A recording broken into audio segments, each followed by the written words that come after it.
Tout ce que l'Église doit savoir sur l'argent. Tout ce que l'Église doit savoir sur l'argent. Technique, je reste en bas ou je monte? Ça va? Tout ce que l'Église doit savoir sur l'argent. Dis à ton voisin, voisin, voici tout ce que tu dois savoir sur l'argent. Change de voisin, dis voisin, voici tout ce que tu dois savoir sur l'argent. Amen. Premièrement, je vais d'abord introduire mon enseignement de ce soir avec un point qui est très capital. Je vous parle d'abord, avant toute chose, de la révélation de celui qu'on appelle El Shaddai. Vous savez, nous sommes dans la dispensation de la grâce, la dispensation de l'Église, la dispensation de l'Esprit. Depuis Acte 2, l'Église est née. Depuis Acte 2 a été inaugurée sur la terre la dispensation de la grâce, de l'Esprit ou de l'Église. Et actuellement, tous nos messages doivent être christocentriques. Mariage, christocentrique. Finances, christocentrique. Onction, christocentrique. Succès, christocentrique. Potentiel, christocentrique. Parce que actuellement, celui qui s'est révélé à cet âge, à cette dispensation du monde, c'est la personne de Jésus-Christ. Et peu importe ce que nous faisons ou nous prêchons, nous devons recourir à la personne et à l'œuvre, pourquoi pas à l'enseignement de celui qu'on appelle Jésus-Christ. Amen. Dis à ton voisin, la révélation de El Shaddai. Genèse 17, versets 1 à 7. Lorsque Abraham fut âgé de 99 ans, l'Éternel apparut à Abraham et lui dit, je suis le Tout-Puissant, c'est-à-dire El Shaddai. Marche devant ma face et sois intègre. Intègre en hébreu veut dire aussi mature. Comment Dieu peut-il exiger à un homme de 99 ans qui a déjà marché avec lui depuis Genèse chapitre 12 de la maturité? La maturité n'a rien à voir avec l'ancienneté de la vie chrétienne. La maturité n'a donc rien à voir avec combien d'années on a marché avec Dieu. La maturité, c'est tout autre chose.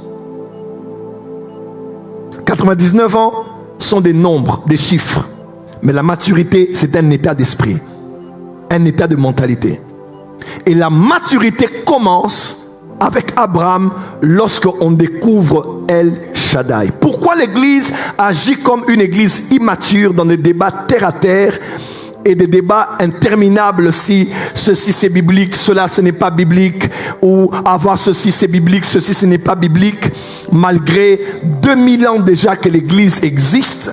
C'est parce que malgré le nombre d'années que l'Église a sur la terre, elle semble être immature. Pourquoi? Parce qu'elle ne connaît pas El Shaddai. Marche de ma face et sois intègre. J'établirai mon alliance entre moi et toi et je te multiplierai à l'infini. Abraham tomba sur sa face et Dieu lui parla en disant, voici mon alliance que je fais avec toi. Tu deviendras père d'une multitude de nations. On ne t'appellera plus Abraham, mais ton nom sera Abraham, car je te rends père d'une multitude de nations. Verset 6. Je te rendrai fécond à l'infini. Que Dieu te donne beaucoup d'enfants. Ou bien autant d'enfants que tu veux. Si tu veux 2, que Dieu t'en donne. Tous ceux qui sont ici ont la grâce de la fécondité. Ton amen n'est pas arrivé sur l'autel. Je dis, tous ceux qui sont ici reçoivent la grâce de la fécondité. Et on dit quoi? Je ferai de toi des nations et des rois sortiront de toi. J'établirai mon alliance entre moi et toi et tes descendants après toi selon leur génération. Ce sera une alliance perpétuelle en vertu de laquelle je serai ton Dieu et celui de ta postérité après toi. Apocalypse 1 verset 8. Après Genèse 1, le dernier livre de la Bible, celui qui a parlé à Abraham comme El Shaddai le Tout-Puissant se révèle à Jean en disant, je suis l'alpha et l'oméga, dit le Seigneur Dieu. Celui qui est, qui était et qui vient. El Shaddai. Dis à ton voisin, Jésus-Christ, c'est lui El Shaddai. Acclamez pour la parole de Dieu. Veuillez vous asseoir. Amen. Dieu Tout-Puissant.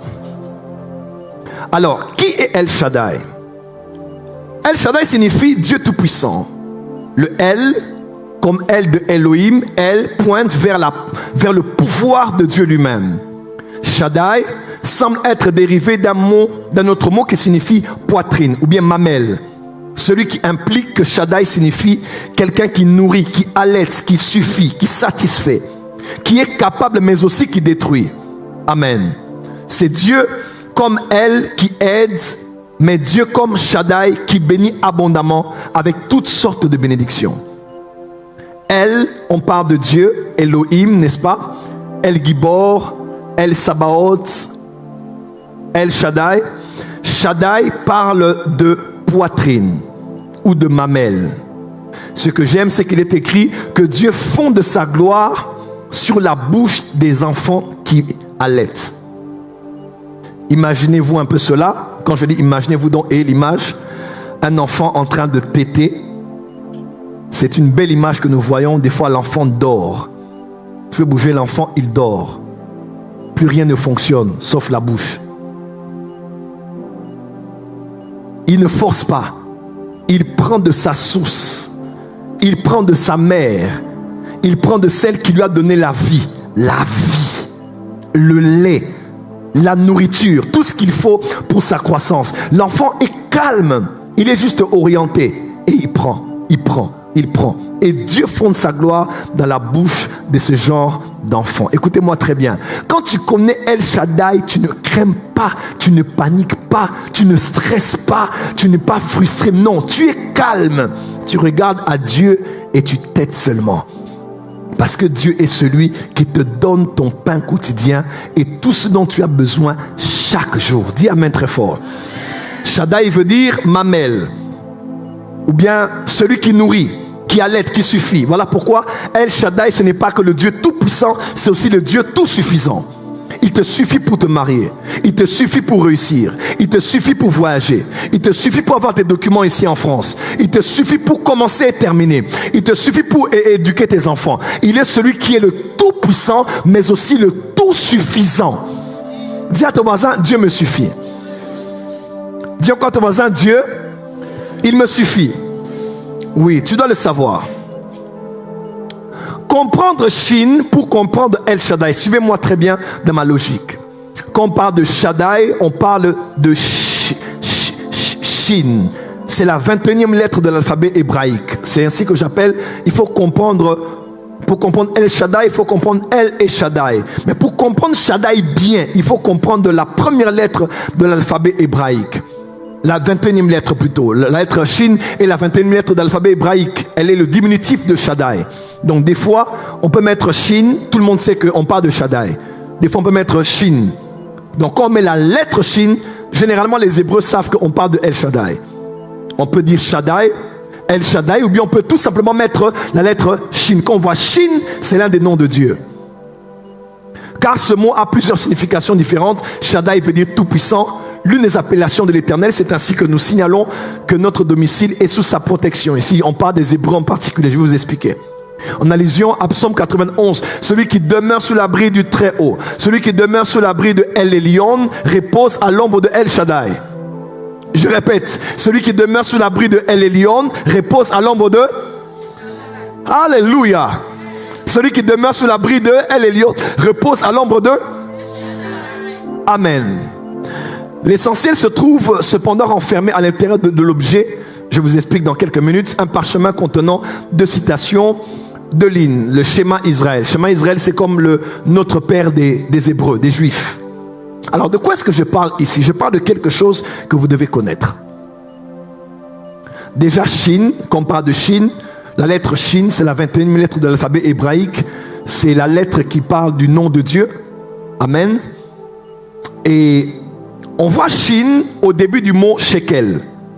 C'est la monnaie même des Israéliens. Amen. Le shekel, adash pluriel, shekalim, est la monnaie nationale de l'État d'Israël. Pourquoi les Juifs ont identifié le nom de El Shaddai au domaine monétaire, au domaine économique, au domaine de la force économique, la force financière d'une nation? Pourquoi? Pourquoi le Shin doit être la lettre qui commence le nom de l'argent? Amen.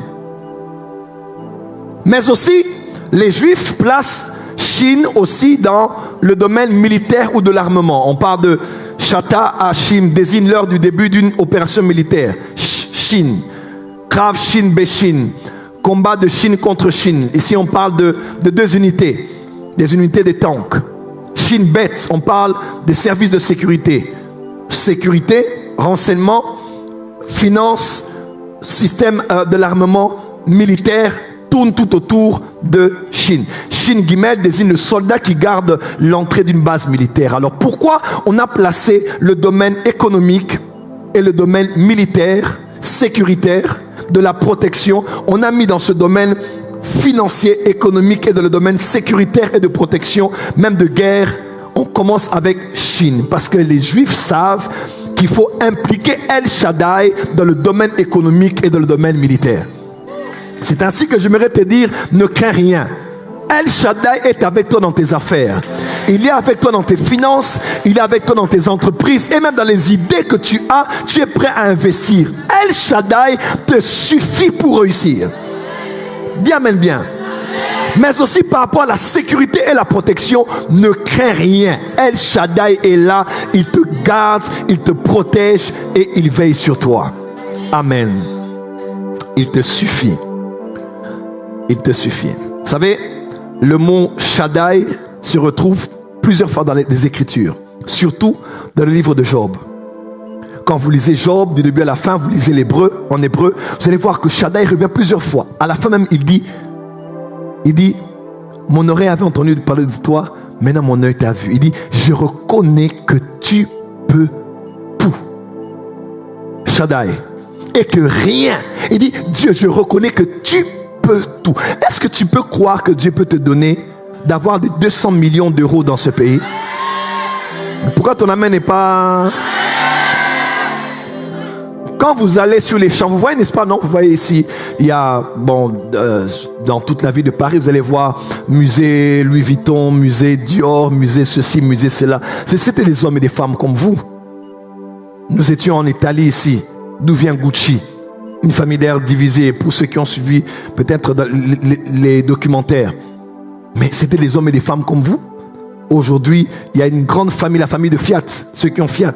Ferrari, c'est à eux, Lamborghini, c'est à eux, presque tout, c'est à eux. Tu vois, on a vu la concession de Fiat, de leur voiture. Mais c'est incroyable, vous commencez ici, vous arrêtez, je ne sais pas où, après la Défense. Non, peut-être juste vers le Stade de France. Incroyable. Et c'est juste une famille extrêmement riche. Il en sera ainsi pour ta famille. Oh, est-ce que tu crois en El Shaddai ici? Il est celui qui te suffit. La force des Juifs sur le plan militaire. Israël est un tout petit pays au Moyen-Orient, entouré de plusieurs autres États hostiles à leur paix et à leur sécurité. Malgré les années qui sont passées, ils n'ont jamais pu écraser cette petite nation. Pourquoi? Shaddai. Quand ils parlent de leur armée, de leurs soldats, ils ont un signe au départ. Ils pensent à Dieu qui s'implique dans ce qu'ils font. Come on. Pourquoi dans le domaine des constructions sous terre, qu'on appelle les bunkers, les Juifs sont le numéro 1? Vous savez pourquoi? Parce que David avait dit le psaume 139, quand je vais dans les profondeurs de la terre, tes yeux me voient. Et les Juifs ont dit, il faut qu'on expérimente ce verset-là. Il faut qu'on ait construit sous la terre pour que les yeux de Dieu nous voient là. Dis amen bien. Parce que les Juifs connaissent Shaddai. Allez même plus loin avec moi. Il y a, ça c'est la lettre Shin. Il y a chez les Juifs un objet qu'on appelle le mezouza. Peut-être que vous ne connaissez pas. À l'entrée des bureaux des Juifs, des maisons des Juifs, pour la plupart, vous allez voir une toute petite boîte. Une toute petite boîte qui a sur elle cette lettre. Shin. Shaddai. Et à l'intérieur, nous avons, c'est écrit, on a roulé cela, on a mis à l'intérieur, écoute Israël, Éternel ton Dieu est le seul éternel. Tu les écriras sur les poteaux de ta maison, sur les portes. Ce sont des versets qu'on a mis à l'intérieur, on a roulé, on a mis à l'intérieur. Et ils ont mis caché, pouf, Shaddai. Et c'est à la porte de la maison. Pour certains, aujourd'hui ça a peut-être changé, certains utilisent d'autres noms. Mais pour la plupart des cas, vous allez voir, certains juifs même aller, ils vont baiser cela. avant de sortir ou même à leur retour. Et quand ils sortent de la maison pour aller travailler, faire les affaires, parce que ce sont des grands hommes et femmes d'affaires, les Juifs, quand ils regardent Shaddai, ils disent aïe, cette journée est bénie. Quand il va travailler de 8h à 17h ou à 16h, il a dans sa mentalité El Shaddai qui est apparu à Abraham. Il a béni Abraham, il a béni Jacob, il a béni Isaac, il a béni leur patriarche. Et c'est ce Dieu-là qui marche avec moi toute la journée. J'aimerais dire à quelqu'un, le problème de l'église, c'est que l'église ne commence pas la journée avec El Shaddai. Tu commences la journée avec la peur, avec les stress. Rien ne sait, surtout ici en France. En tout cas, dis à ton voisin, il faut que tu arrêtes ces histoires-là. Et c'est devenu culturel. Je stresse. Tu stresses pourquoi? J'ai les mêmes watts. J'ai les mêmes watts. Les mêmes watts, pourquoi il fait froid? J'ai les mêmes watts. Je stresse. Tu stresses pourquoi? Oh non, j'attends le Uber. Et tu stresses pour le Uber. Dis à ton voisin, arrête ces histoires-là. Non, regarde ton voisin, dis voisin, il faut que tu arrêtes ces histoires-là. Il est écrit, le juste a de l'assurance comme un jeune lion.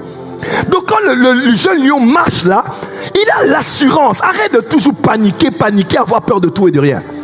D'ailleurs, nous ne sommes pas de ceux qui sont censés prier, oh Dieu, protège-moi, rends-moi invisible devant les œuvres de Satan, rends-moi invisible devant les attaques de l'ennemi, rends-moi invisible devant les sorciers. Si tu es invisible, ils t'ont attaqué comment alors? Ils t'ont attaqué parce que Dieu n'a jamais pris au sérieux cette prière. Dieu n'a pas besoin que tu sois invisible. Il faut que tu sois visible et que tu domines au milieu de tes... Est-ce que quelqu'un peut dire amen très fort?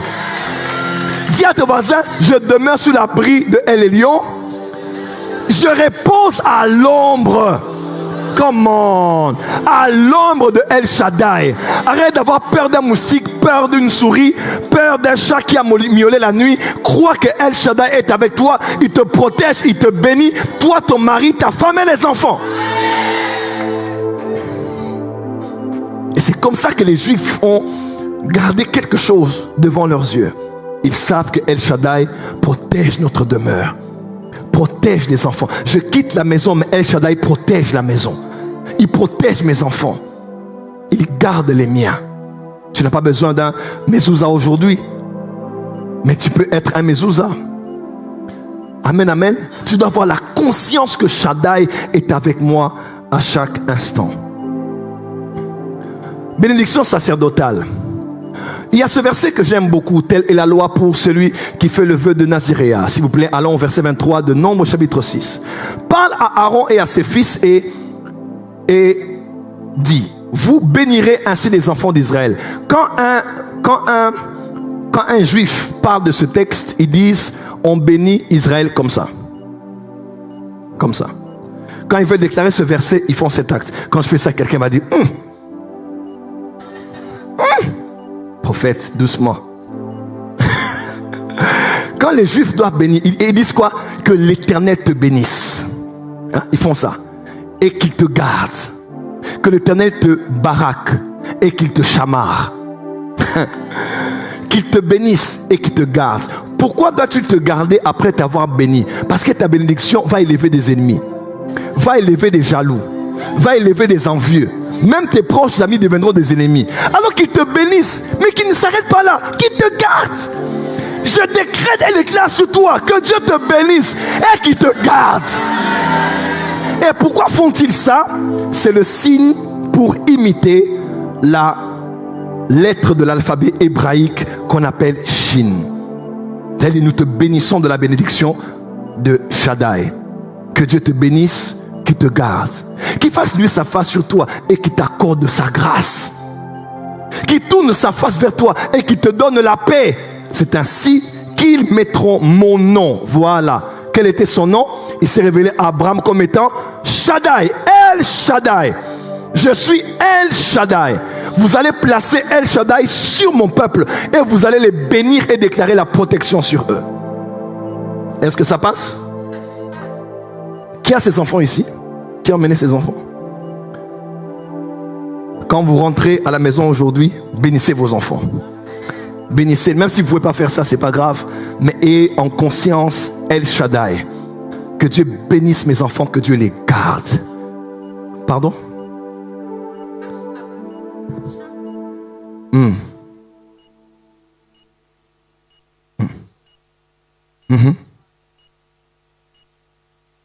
Ok. Heureusement, bon, maman pratique ça, c'est tout à fait normal. Donc, voilà, c'est exactement ça. Acclamez bien.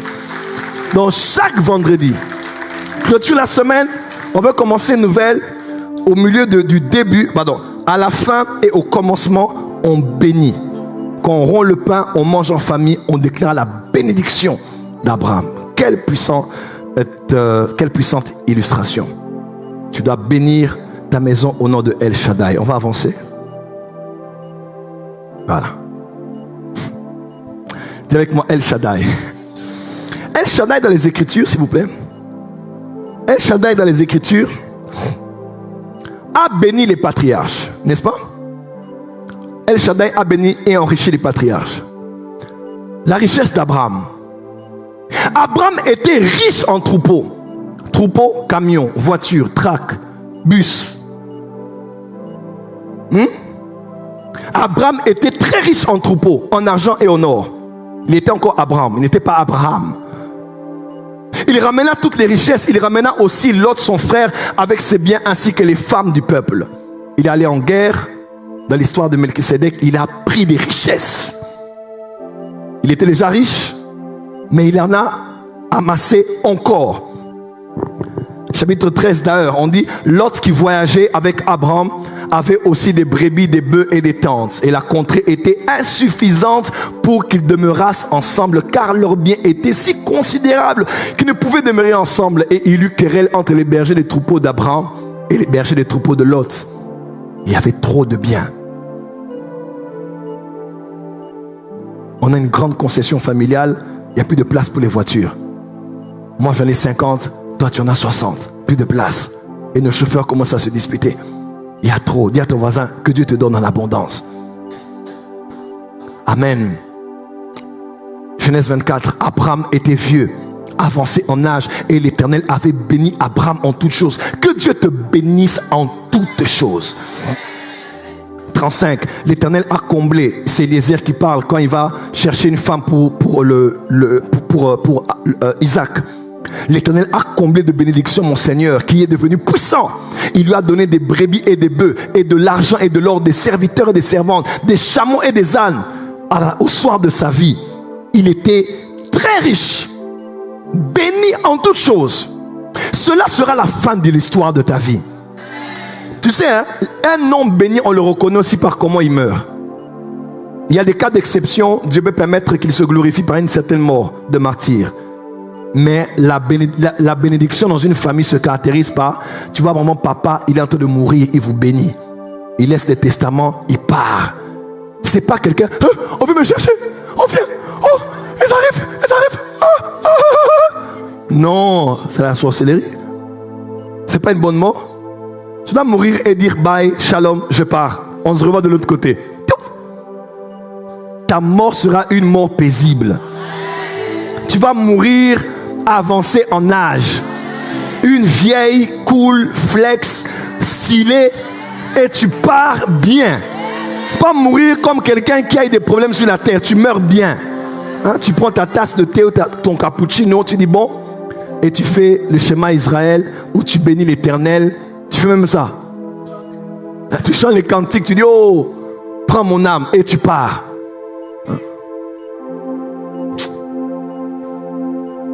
Richesse d'Isaac. Isaac s'aima dans ce pays et il recueillit cette année le centuple. Car l'Éternel le bénit. Cet homme devint riche et il alla s'enrichissant de plus en plus jusqu'à ce qu'il devint fort riche. Reçois cela pour toi. Non, je dis reçois cela pour toi. La richesse de Jacob. Cet homme devint de plus en plus riche. Et qu'est-ce qui se passait dans cette famille? Ce sera l'histoire de ta famille. Quand on parlera de ton grand-père, de ton père et de toi, ce sera ainsi. Quand on parlera de toi comme le nouvel ancêtre, de ton fils et de son père et de son fils après lui, on parlera d'une famille où les gens n'ont pas de moyens, mais ils ont des biens, ils ont des terres, ils ont des hectares, hein? Ils ont des millions, hein? Ils sont riches, ils sont de plus en plus riches, ils sont extrêmement riches. Frère, même un homme comme Ésaü, même Ésaü qui n'avait rien comme bénédiction. On dit, Ésaü prit ses femmes, ses fils et ses filles, toutes les personnes de sa maison, ses troupeaux, tout son bétail et tout le bien qu'il avait acquis au pays de Canaan. Et il s'en alla dans un autre pays, loin de Jacob son frère. Car leur richesse était même histoire qu'Abraham et Lot, était trop considérable pour qu'ils demeurassent ensemble, et la contrée où ils séjournaient ne pouvait plus suffire à cause de leurs troupeaux. Et pourtant, Ésaü n'était pas béni. Vous vous rappelez? Avant qu'Ésaü vienne au monde, Dieu l'a haï. Il n'a rien fait. Dieu a aimé son frère, il a haï lui. Donc je nais avec un Dieu qui ne m'aime pas, qui préfère mon frère. Dieu ne m'aime pas. Il avance quelques jours après, à cause de la faim, une petite marmaille, et son frère récupère le droit d'aînesse. Destitué de là où il se trouvait en position de frère aîné, bien qu'il était jumeau. Autre chose, sa propre mère a travaillé dans les coulisses derrière la maison. Elle a travaillé. Elle a pris une brebis, elle a tué pour préparer le mets que le père aime. Même sa mère a travaillé contre lui. Il vient vers son père. Son père dit, je n'ai plus rien à te donner. Il dit, père, il ne reste même plus un peu. Il dit, non, c'est fini. Et son père lui dit, le ciel est fermé au-dessus de toi. La terre sera dure. Donc son père le maudit pratiquement. Mais son père lui dit, tu vas ôter le joug qui est au-dessus de ton cou, en errant ça et là, et en combattant avec l'épée. Comment? Le ciel fermé, la terre fermée, son père qui ne le bénit pas, sa mère qui est contre lui, son frère qui usurpe sa bénédiction, et Dieu par-dessus tout qui ne l'aime pas. Mais malgré ça, cet homme est devenu riche. Ah, il est possible de réussir sans Dieu. Ah, c'est grave ce que je viens de dire, c'est grave ce que je viens de dire. Il est possible de réussir. Cet homme a réussi sans Dieu. Dieu n'est pas avec lui, mais il a réussi. Et toi? Si cet homme a été riche sans Dieu, sans son père, sa mère, son frère, le ciel, la terre, tout est contre lui. Mais il a eu tellement d'abondance que même Jacob s'est mis à genoux quand il a rencontré après le problème. Qu'est-ce qu'il a sauvé? Vous savez c'était quoi? Il n'a pas eu la bénédiction, mais il avait toujours le sang. Ah, tu as compris maintenant? Il n'avait pas la bénédiction. Rien de l'extérieur ne lui avait été donné pour bénir sa vie à l'intérieur. Mais il y avait encore quelque chose en lui qu'on n'avait pas enlevé. Il avait le même sang que son frère. C'était le sang d'Isaac et le sang de Jacob. Il dit, cette alliance en vertu de laquelle je serai ton Dieu et le Dieu de ta postérité. Comment? Frère, nous sommes maintenant les fils d'Abraham là, en Jésus-Christ. La richesse est une alliance. La bénédiction est une alliance. Il y avait dans son sang un principe qui travaillait pour lui, malgré que tout était contre lui. Le grand problème de l'église de la francophonie, c'est ceci. Quand je parle de l'argent, beaucoup de gens ont des palpitations, ont les mêmes moites, sont stressés, sont frustrés, sont déjà dans l'offensive. Prophète, où est-ce que tu vas en venir? Dis à ton voisin, calme-toi. Dis en anglais, calm down. Ne pense à aucune chanson. J'ai dit en anglais, dis seulement calm down. Toi, tu commences à penser à autre chose. Alors, la francophonie a un petit problème, mais j'aimerais vous énumérer quelques problèmes concernant l'argent et puis on va entrer dans le message. Je n'étais qu'à l'introduction de la partie introductive de mon message. Vous connaissez Enzo? C'est votre fils? Il va être riche. C'est fini. J'ai eu votre attention.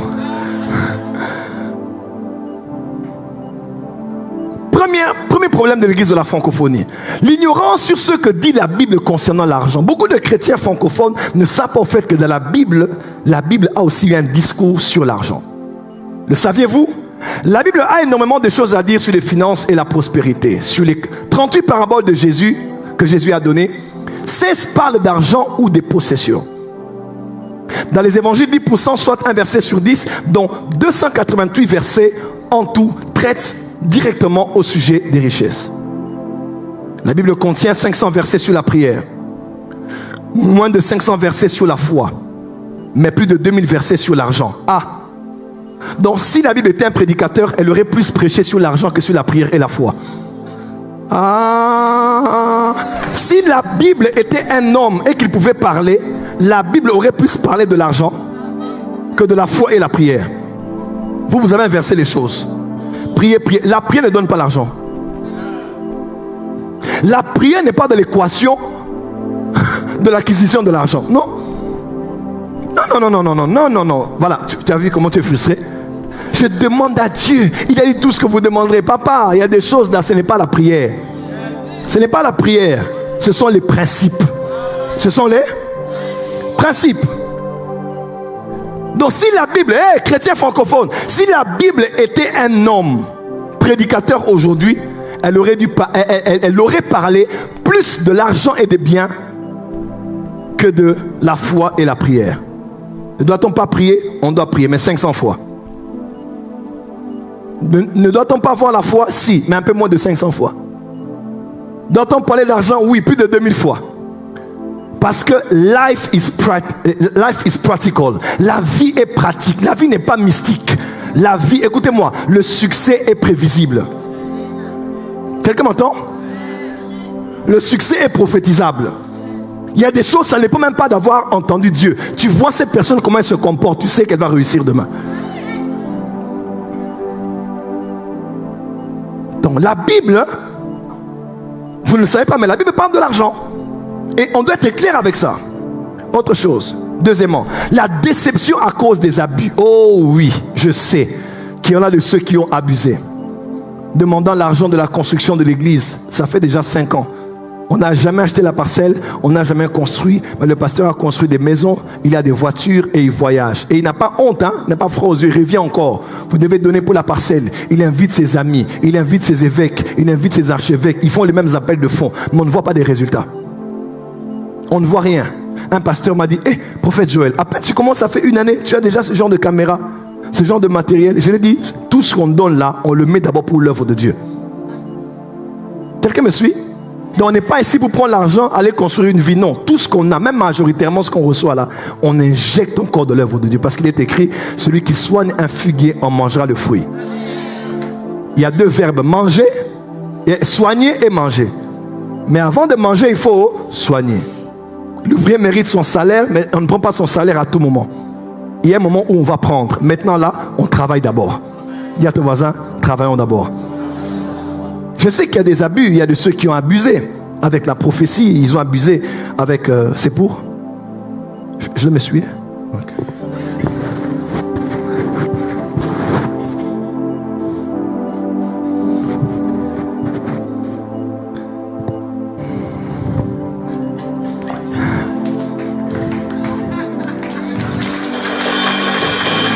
Merci. On regarde à la télévision TF1, ça existe toujours? TF1, France 24 ou autre, on voit un homme qui a, excusez-moi pour l'exemple qui n'est pas très beau à entendre, qui a pris un couteau, il a égorgé sa femme enceinte, il a tué ses 5 enfants, la maison est remplie de sang et puis il sort de là. On va au lieu du crime, on voit le couteau. Quand vous voyez le couteau, honnêtement, ce couteau-là est satano-luciféro-diabolico-enférique. N'est-ce pas? Et c'est un couteau de table. Au lieu du crime, l'arme du crime est là. Est-ce que ça veut dire que parce que cet homme a utilisé ça, qu'on doit tous enlever nos couteaux de table de nos maisons? Non. C'est lui qui en a fait un mauvais usage. Mais ça ne veut pas dire qu'on doit prendre maintenant tous les couteaux de table et les enlever de la maison. Non. La prophétie n'est pas mauvaise. Ce n'est pas parce que quelqu'un a fait des dégâts avec cela qu'on doit arrêter de prophétiser. Parler de l'argent n'est pas mauvais. Ce n'est pas parce que quelqu'un en a abusé qu'on doit arrêter d'en parler. Quelqu'un me suit? Il faut être équilibré concernant les principes bibliques. Alors la francophonie, des fois, on a peur parce qu'on a tellement abusé sur ce sujet de l'argent, dîme. Il y a des gens qui suivent. Ma fille, je n'ai pas vu ta dîme, c'est moi. Où est ta dîme? Où est ta dîme? Où est ta dîme? Ah, qu'est-ce que Jésus a demandé ici? Où est ta dîme? Qui ici? Qui ici, dans cette salle, peut élever la main devant Dieu et les anges et dire, papa m'a déjà demandé ma dîme ici? Qui? Même à Kinshasa, j'ai jamais demandé. Est-ce qu'on ne doit pas donner? On doit donner. Mais c'est bien quand c'est la personne elle-même qui vient. On sent qu'il y a la volonté, il y a la conscience de l'acte posé. Ce n'est pas parce que certains vous ont déçu que tout le monde est un aventurier. Troisième chose, mauvaise exégèse des textes bibliques. Premier verset, l'amour de l'argent est la racine de tous les maux. Écoutez-moi, l'amour de la pauvreté n'est pas la racine de toutes les vertus.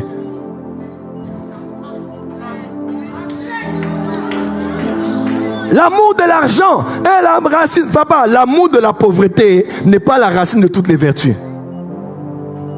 Oh, l'argent ne fait pas le bonheur. Oh, d'accord. Merci. Merci. La fin du mois arrive, non? Merci. Tu vas montrer combien tu es heureux. Frère, Dieu n'a pas de problème. Dieu sait qu'il te suffit, oui. Mais Dieu sait qu'à part sa présence, il te faut d'autres choses autour de toi pour que tu sois heureux. Frère, Dieu était avec Adam. Il était avec Adam calmement dans le jardin. Il suffisait à Adam. Mais Dieu vit que Adam se sentait seul. Dieu n'a pas dit à Adam, comment moi je suis avec toi et je ne te suffis pas. Pourquoi tu as besoin d'être comblé? Est-ce que je ne te comble pas assez? Dieu sait que malgré qu'il est là, il y a autre chose dont tu as besoin pour être bien avec lui. Oui. Dieu est avec moi, mais il sait que je dois bien m'habiller. Il sait que je dois bien rouler. Il sait que je dois voyager bien comme je veux, quand je veux. Il sait que je peux m'offrir ce que je veux, à moi et à ma famille, à mes enfants. Il sait que je dois manquer de rien. Quelqu'un peut me dire amen bien? Donne-moi un amen bien là où tu es. Dis avec moi, j'aime l'argent. Mais dans ce texte, beaucoup de gens utilisent mal ce verset. Le mot amour, c'est philagaria. Ce qui veut dire cupidité, amour démesuré. On ne vous presse pas sur l'argent pour devenir amoureux de l'argent matérialiste. Je ne presse pas le matérialisme, mais je prêche la prospérité biblique. Apocalypse 3, verset 17. Nous sommes à l'église de la Odyssée. Une église qui sera riche, mais qui sera tiède. Une église qui sera riche, mais qui aura mis Jésus dehors. Et Jésus va frapper et dire, ouvrez-moi, je vais entrer. C'est bien, mais l'église doit d'abord être riche. Ah oui. Pourquoi tu veux que Jésus rentre dans sa maison? Mais la maison est pauvre. Il y a beaucoup de pasteurs qui aiment ce verset, et moi aussi. L'église de la Odyssée, du temps de la fin, sera une église. On mettra Jésus dehors. Jésus va dire, ouvrez-moi, je vais entrer. Laissez Jésus entrer. Il n'est plus Seigneur dans la maison. Oui, ça c'est bien, il faut qu'il rentre. Caractéristique de cette église aussi, elle était riche. Est-ce que vous êtes riche?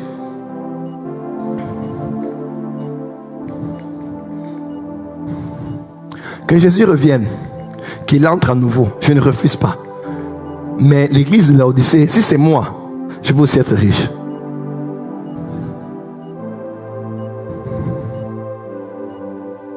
Marc 10, verset 25. Il est plus facile à un chameau de passer par le trou d'une aiguille qu'à un riche d'entrer dans le royaume de Dieu. Trou d'une aiguille, pour beaucoup de gens qui ne savent pas, c'était une des portes à Jérusalem. Alors que toutes les portes étaient fermées à une certaine heure, c'est la seule qu'on laissait ouverte. Et pour y entrer, elle était tellement basse qu'on devait se décharger pour entrer parce qu'on ne pouvait pas avoir trop de biens et passer par cette porte. C'était juste ça. C'est ainsi que ce jeune-là, il a été prêt à suivre Jésus. Mais quand Jésus a dit, laisse tes biens, il dit, ah non, non. Jésus dit, c'est exactement comme ça. Tu as trop de biens, tu ne sais pas passer par le trou de l'aiguille. Quelqu'un me suit? Moi, je te dirais, ne laisse pas tes biens devant le trou. Fais entrer d'abord les biens. Et toi, entre ensuite. Frère, il faut être intelligent dans les choses de l'esprit. Hein? Pas dire, non, moi, je vais suivre Jésus sans les biens. Papa, et moi, et les biens. On va entrer. Acclame là où tu es. Autre chose, les faux raisonnements. Les pasteurs volent notre argent. Ils s'enrichissent sur le dos des pauvres. Je vous pose la question. Est-ce qu'un pauvre peut enrichir quelqu'un? Je vais être honnête avec vous. Est-ce qu'un pauvre... Non, ils sont là, ils s'habillent. Ce sont les pauvres. Ce sont les pauvres. Frère, est-ce que des pauvres peuvent rendre quelqu'un riche? Rendre quelqu'un millionnaire? Vous savez quelle offrande qu'un pauvre a qui peut acheter une voiture de 200 000 € à un pasteur? Des fois, nous abusons et nous ne savons pas que c'est Satan qui pousse beaucoup de chrétiens à parler comme ça, contre les hommes de Dieu. Quelqu'un me suit? Ce sont des voleurs, des mendiants. Un pasteur ne doit pas être... Beaucoup de gens, certains ne sont pas venus ce soir, je crois, c'est à cause de ça. Ah! Voilà encore de l'argent. Mais c'est pour ta délivrance. Si ta génétique est délivrée, mais ta poche ne l'est pas. Un pasteur ne doit pas être riche. Il doit être sobre dans son apparence. Il doit être pieux dans son apparence. Il ne doit pas... Non, la volupture, la luxure. Jésus, mon Seigneur, Apocalypse 1, il a une ceinture au nord sur la poitrine. Quand on parle de filage des Congolais là, qui faisaient monter les ceintures, Jésus a commencé ça, jusqu'à la poitrine. Plus que Massantomo, fin lin, sans couture. Dis amen bien. Hein? Il marche comme ça au milieu de 7 chandeliers. Frère, Jésus était un sapeur. La tenue qu'il portait était sans couture. Jésus n'était pas... Jésus avait une maison, vous savez ça dans la Bible. Oh, les renards des tanières, oh, moi je n'ai pas... Jésus c'était là où il était, qu'il n'avait pas d'endroit où placer, mais il avait une maison. Marc 2 verset 1, Jésus avait une maison. Jean 2, Jean 3, Jésus avait une maison. C'était pas un SDF. Dis amen bien. Que ceux qui prennent plaisir à ma justice chantent et se réjouissent, et que sans cesse ils disent, magnifié soit l'Éternel, qu'il se plaît à la prospérité de son serviteur. Dieu se plaît à la prospérité de son serviteur. Tu n'as pas entendu? Dieu se plaît. Hein? Peu importe à qui cela déplaît, mais je vous dis ce soir, Dieu se plaît à la prospérité de son serviteur. Qui est serviteur de Dieu ici? Qui est servant de Dieu ici? À différents niveaux, n'est-ce pas? Et quand un homme est élevé au-dessus de vous, quand il prospère, Dieu est content. Dieu est content quand son prophète prospère, quand ton pasteur prospère, quand la femme de ton pasteur prospère. Quand tu détestes ça, tu es contre ce que Dieu veut. Je ne sais pas ce que les francophones veulent avec nous. Moi, ces jours-ci, on ne me lâche pas. Avec ma femme, on est allé en Italie. On est allé suivre le match. Le match de foot normal.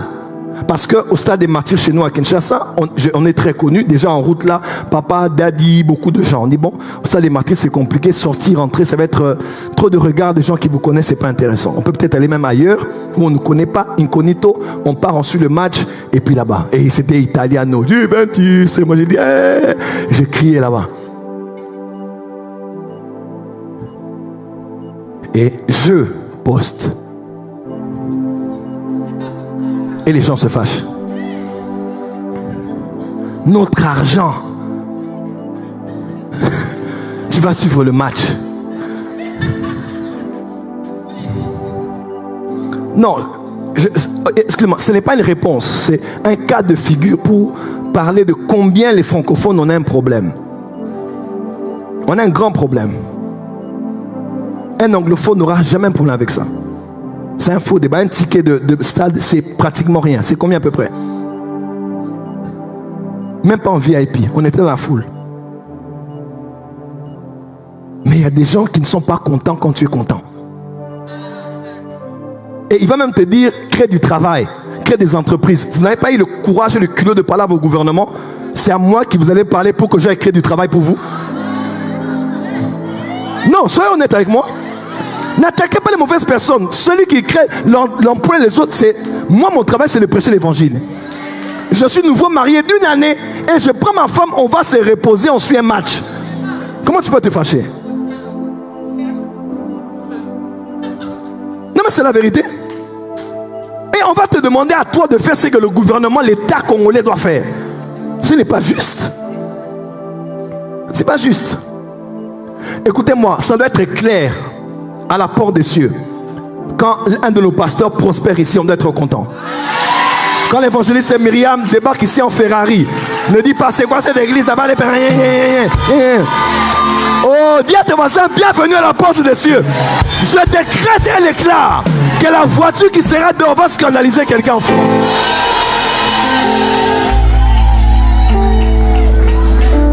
Et la prospérité, c'est même pas l'argent. C'est même pas la voiture, c'est même pas voyager, c'est même pas la... Ce sont des effets de la prospérité. Il est écrit, je sais que tu prospères à tous égards, comme prospère l'état de ton âme. C'est d'abord l'âme qui prospère. Et le reste suit. C'est même pas une question d'argent, de voiture, de stade ou de maison. C'est même pas ça. Mais quand le peu se manifeste déjà, voilà pourquoi je vous ai dit, le problème de l'église de la francophonie, c'est la maturité. Une église vieille qui a eu le réveil depuis Tel Osborne est venu en Afrique. Plus de 60 ans, mais aujourd'hui encore fait des débats. Est-ce qu'un pasteur peut aller en Italie suivre un match de foot? C'est l'immaturité. Pourquoi? Parce qu'on ne connaît pas El Shaddai. Si on sait que Dieu est capable de tout, il peut enrichir plus que Jay-Z, Beyoncé et... On dit amen bien. Les petits débats de la basse-cour, c'est parce que les gens ne connaissent pas Dieu. Et le peu qu'on a déjà, ils ont construit une grande église là-bas. C'est Satan. Oh non, à peine il est arrivé, il y a beaucoup de gens. Oh, c'est Satan. Ça, c'est du débat terre à terre. Pendant ce temps-là, les musulmans construisent. Ils construisent.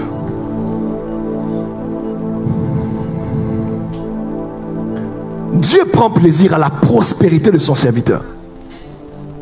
Dis à ton voisin, je suis dans la joie quand un serviteur de Dieu prospère. Amen, amen. Et quand certains parlent des entreprises, je suis chef d'entreprise. Ça, c'est des choses que les gens ne savent pas. Donner aux gens, nous donnons aux pauvres, nous donnons. Là même mardi, n'est-ce pas? Nous allons donner aux pauvres ici à Paris. Nous allons donner à Kinshasa. On rentre encore après le programme de la Pentecôte. On va encore aller donner aux pauvres. On n'a pas besoin de parler de ça. Mais le problème, ce n'est même pas moi ou ma femme ou qui que ce soit, mais c'est un problème francophone. Nous avons un problème à supporter. Nous ne supportons pas de voir un homme de Dieu prospérer. Mon jet privé arrive. Soyez calme. Soyez calme. Je n'ai pas encore parlé. Mon jet arrive. Que dis-je? Mes jets arrivent. On ne peut plus, n'est-ce pas Charleston? On ne peut plus aller à l'aéroport là-bas attendre, faire la queue. Non. On débarque là-bas, vous, les Jeeps, GMC, oui, GMC, waouh. On se dit, c'est qui? C'est une star, c'est PSG, c'est quoi? Non, tu vois pas, tu descends là. Men of God. Ah! Que Dieu te donne de prospérer. Que Dieu te donne, je dis que Dieu te donne de prospérer. Qui est béni par l'enseignement de ce soir? Donne high five à ton voisin, du voisin. Dieu se plaît à me voir prospérer. Change de voisin, du voisin. Dieu se plaît à ma prospérité. Une autre version dit Dieu prend plaisir. Donc Dieu est content quand tu manges bien. Il est content quand tu as tout ce dont tu as besoin.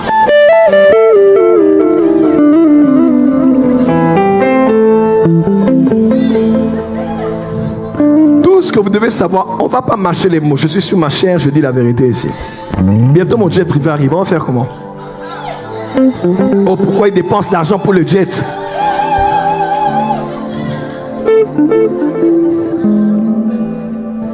Je dois prêcher. Je n'ai pas encore même commencé à enseigner. Pourquoi les prophètes parlent-ils d'argent? Je suis un prophète dans cette église, ça doit être clair dans nos esprits. Osée 12, verset 14, c'est par un prophète que l'Éternel fit monter Israël d'Égypte et par un prophète qu'Israël fut gardé. Comment était-il sorti d'Égypte? Les mains levées avec de grandes richesses. Ils sont sortis d'Égypte avec de grandes richesses des Égyptiens. Ils en avaient tellement que malgré qu'ils ont fabriqué le veau d'or, après l'histoire du veau d'or, ils avaient tout donné. Bizarrement, quand Moïse fait l'appel de fonds pour demander à la construction du tabernacle, ils en avaient encore suffisamment pour que Moïse dise arrêtez, c'est trop. Qu'est-ce qu'ils avaient? Ils en avaient combien? Ils en avaient en surabondance. Et c'était la richesse des Égyptiens. Que personne ne te dise oh non, dans cette église-là, les femmes sont moins sérieuses, elles donnent la dîme. Papa, si elle est prostituée, je prêcherai l'évangile si je sais qu'elle l'est. Mais si je ne sais pas, elle donne la dîme, je vais bouffer la dîme. Ce n'est pas l'argent qui a péché. L'argent n'a rien fait de mal. Dis amen bien. Dis amen bien. Dis amen bien. Même si un dealer de drogue a fait son histoire là, il dépose 100 000 ici là. Moi je ne sais pas. Je vais d'abord prendre. Première question. Qui a donné? Parce qu'il reste peut-être 900 000. Deuxième question. Deuxième question. Qui a vu ça entrer dans les paniers des offrandes? I'm just joking. Juste pour dire, je ne vais même pas me déranger, ça vient d'où? Frère, l'argent est inodore. L'argent n'a pas d'âme. L'argent que tu as a transité peut-être entre les mains d'une prostituée avant d'arriver chez toi. Donc si tu dois retracer d'où vient l'argent, tu vas devenir parano. Prends l'argent, bouffe l'argent. Et c'est un prophète qui a été utilisé par Dieu pour qu'Israël prospère financièrement. Alors, qu'est-ce que l'argent?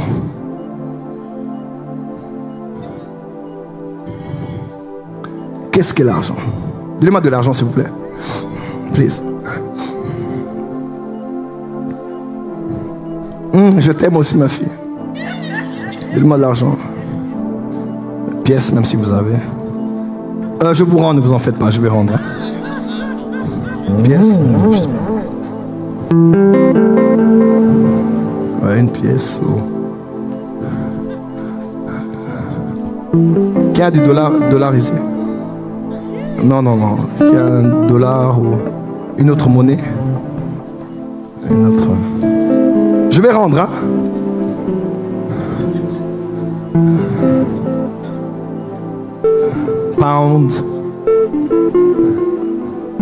Pound, something from Africa, I don't know. Dollar canadien? Dollar, franc CFA. Ok. Franc CFA. Tu venais avec du Togo? Ok. D'accord. Une autre carte. C'est combien? Dirham. Dubaï. Ok. Oui. Ça c'est pound. C'est dollar. Là c'est 2. Merci, d'accord. Acclamez très fort. Oh, le bon vieux franc congolais. Ah non, I miss you, man. Est-ce que vous êtes là?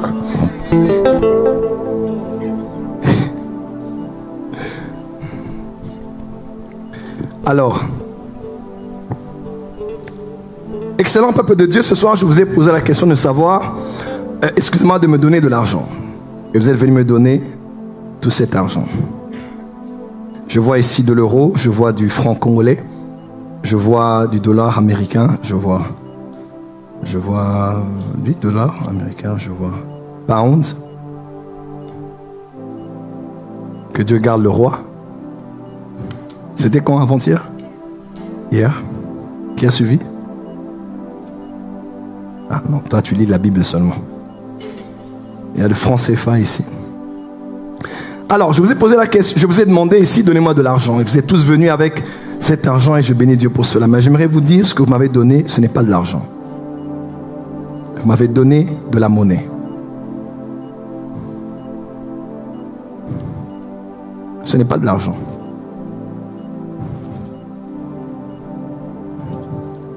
Ça, c'est de la monnaie.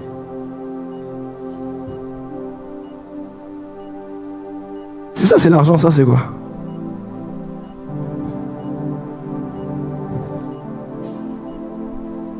Ça, c'est quoi? Si l'argent, c'est ce papier, avez-vous vu ça dedans? Donc ça, c'est pas l'argent alors. Puisque cette valeur peut se retrouver là sans être en papier. Donc l'argent, ce n'est pas ça. Avec 10 euros, qu'est-ce que je peux acheter?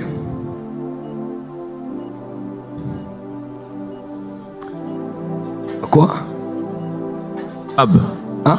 Un kebab. Un kebab. Un McDo, c'est à combien? 10? D'accord. 30, 20, 100 euros. Ouais. J'ai 120, 150 euros. Qu'est-ce que je peux acheter avec? Une paire de baskets, une veste? Oui. Quoi encore? Un sac? Paire de chaussures? Évidemment. D'accord. Ok. Je vais rentrer à la maison. Je paye combien? Je prends un Uber. Je paye combien? Ok, j'en ai ici. Acclamez pour vous-même, vous êtes formidable. Alors, qu'est-ce que l'argent? Mais prophète, pourquoi tu nous emmènes dans une si grande confusion? Vous devez savoir ceci. Ceci, ce n'est pas de l'argent, c'est de la monnaie. Pourquoi? Parce que l'argent est universel, mais la monnaie est nationale ou régionale. La monnaie est nationale ou régionale. Au Congo, nous avons le franc congolais. On ne l'utilise nulle part ailleurs. Mais de manière régionale, nous avons le franc CFA. Des pays de l'Afrique centrale et des pays de l'Afrique de l'Ouest. C'est une monnaie régionale. Le franc congolais est une monnaie nationale. L'euro est une monnaie régionale. Le dollar américain est une monnaie... je parlais de quoi? L'euro régional. Le dollar américain régional. Ça couvre une région. Donc la monnaie est une histoire de nation ou de région. Mais l'argent est universel. Parce qu'il est possible que vous ayez des dollars et qu'à partir de maintenant, on annule le dollar américain. Vous n'avez plus rien avec vous. Vous n'avez plus d'argent. Le problème, ce n'est pas le papier, mais c'est la valeur qu'il y a dans le papier. Parce que les temps ont évolué, la valeur du papier se trouve maintenant dans ça. La valeur du papier se trouve maintenant dans la crypto-monnaie. En d'autres termes, si tu te bats dans la vie pour avoir ça, tu n'as rien compris. Si tu pries en priant, quand tu demandes l'argent à Dieu, tu vois ça, alors tu es extrêmement limité. Parce que l'argent n'est plus ici. L'argent, c'est la valeur qui est à l'intérieur. Est-ce que je peux commencer à enseigner maintenant? Je peux commencer? Dis à ton voisin, arrête de courir derrière du papier. Au Nigeria, on a le Naira, UK, on a le Pound, Dirham à Dubaï et autres. L'argent est universel, mais la monnaie est nationale ou régionale. Déjà dans l'histoire, on nous raconte, avec cet argent, je peux avoir de quoi me vêtir, de quoi manger et avec quoi me déplacer pour utiliser un Uber. Autrefois, on nous raconte les premiers hommes, ça c'est de l'histoire.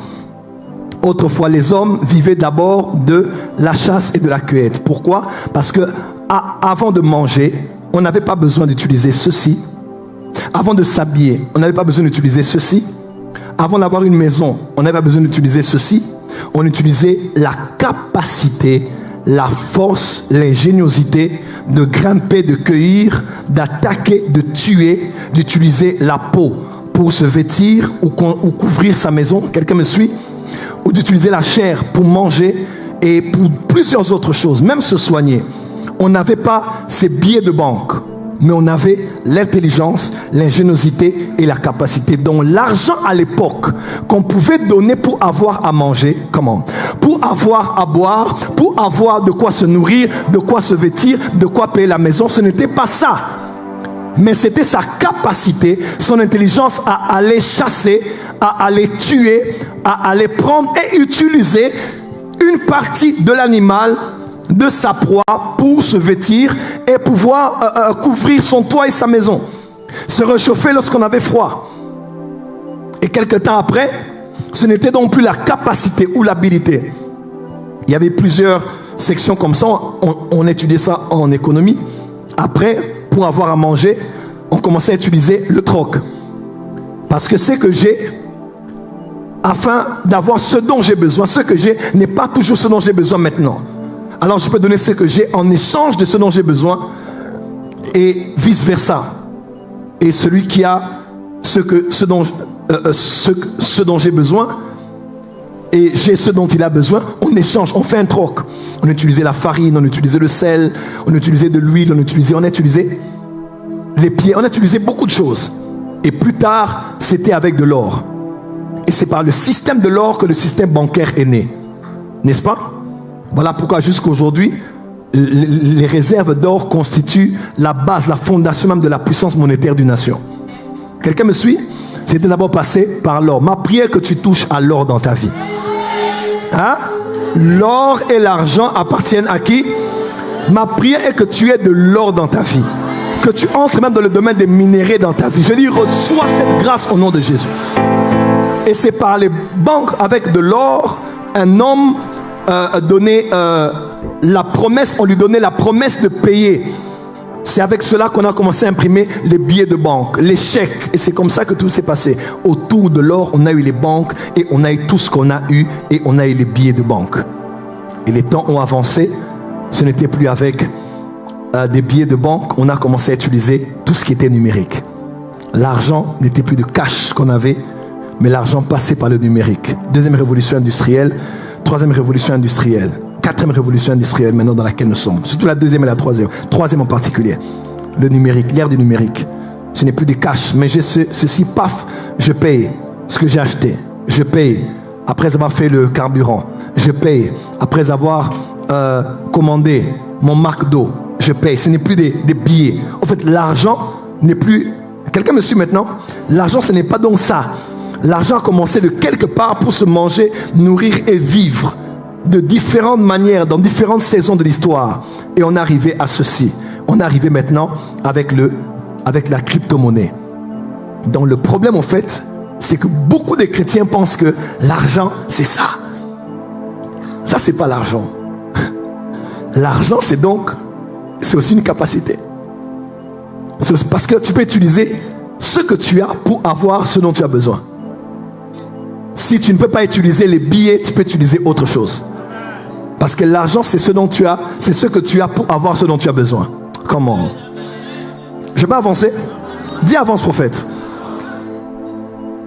Qu'est-ce donc l'argent? L'argent, c'est la monnaie. Ça, c'est de manière par extension, n'est-ce pas? Quand je vois ça, je dis c'est l'argent. C'est vrai aussi que c'est l'argent, mais basiquement parlant, ce n'est pas de l'argent. Donc quand je dis l'argent, c'est aussi la monnaie, n'est-ce pas? Quelqu'un m'a compris? Donc basiquement parlant, ce n'est pas la monnaie, n'est pas l'argent. Quelqu'un me suit? Mais par extension, la monnaie, c'est aussi de l'argent. 2. L'argent, c'est quoi? C'est tout médium d'échange. C'est tout ce que tu as. C'est tout ce que tu as que tu peux échanger pour ce dont tu as besoin. Ça peut donc être une information, une idée, un projet que tu peux échanger afin d'avoir ce dont tu as besoin. Ça fait aussi office de ton argent. Amen.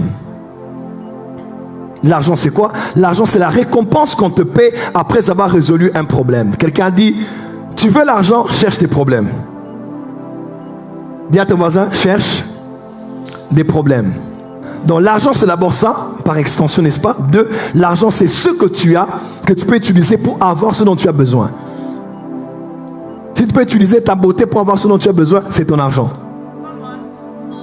Si tu peux utiliser ta taille pour avoir ce dont tu as besoin, c'est ton argent.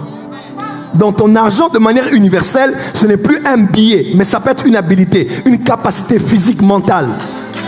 Quelqu'un me suit? Troisièmement, la récompense qu'on te paie pour avoir résolu un problème. On a envoyé un homme représenter une société qui faisait des chaussures dans un village. Il débarque là-bas, il voit partout où il était, tout le monde était pieds nus. Il écrit un message à l'entreprise, il dit c'est impossible ici, le marché, ça ne marchera pas. Le marché ne marchera pas.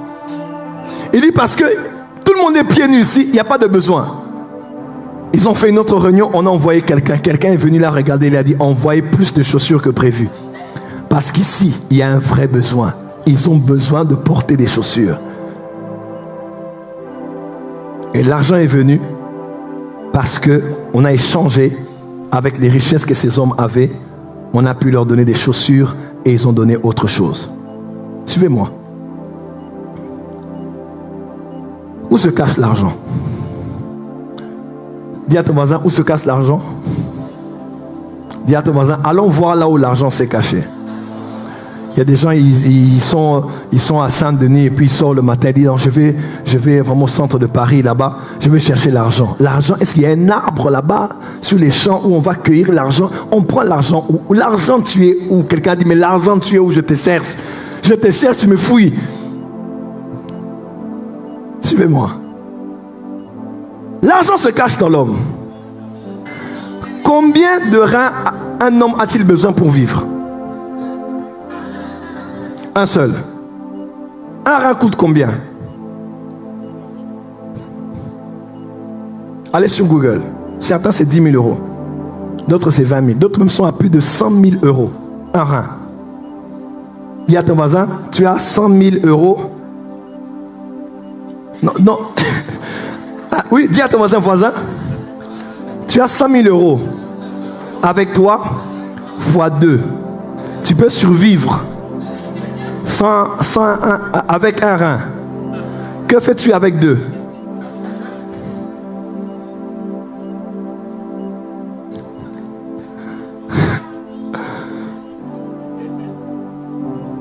Ah mais c'est la vérité.